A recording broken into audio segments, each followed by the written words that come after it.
I spent months in a hospital here at Pikeville, and months and months here at Pikeville. I was home a week, hospital a week, home 2 weeks, and hospital 2 weeks. That went on for 2 or 3 years. A long time.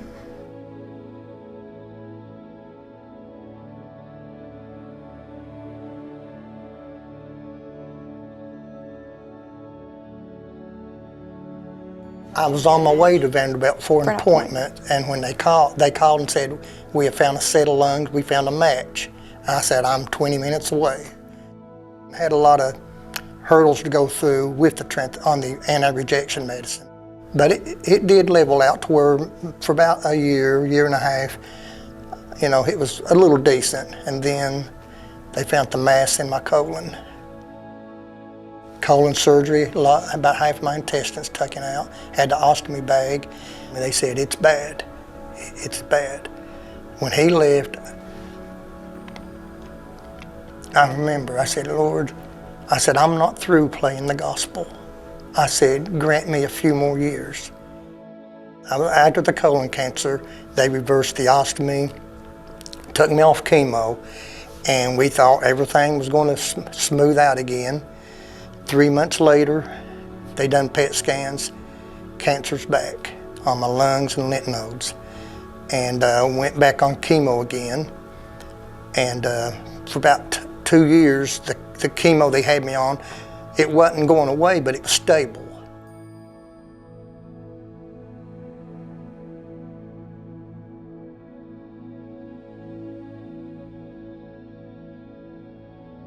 Colton was 2. And Eli, he was just a newborn. We got him straight from the hospital. He'd never been out.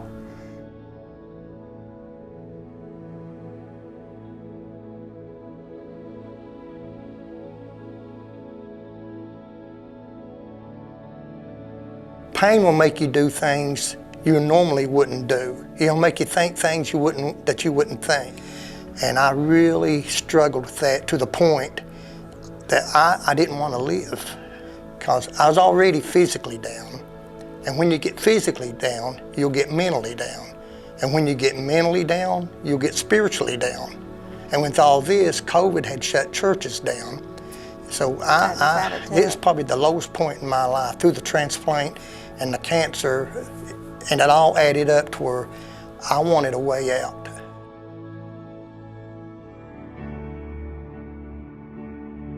And the first sermon, I remember purpose, mission, responsibility. I said, it's not about me. It don't matter how sick I am. It don't matter what I've been through. It's still about God. And that changed everything in my life. The only thing I regret is not meeting this church 15 years ago. Everybody has a problem. Because you're a Christian, don't exempt you from problems. You still make the best of it. And it's still not about me. It don't matter how sick I've been or how sick. I've just recently found out I have a mass on my aorta. Found this out last week. Yeah. But that's still not about me. The purpose for me is, as Pastor Rich, I've heard him say so many times, it's about God. It's about the mission, telling people in the world about God. And since that attitude has changed, the outlook on how sick I've been or what I'm going through is not as bad no more.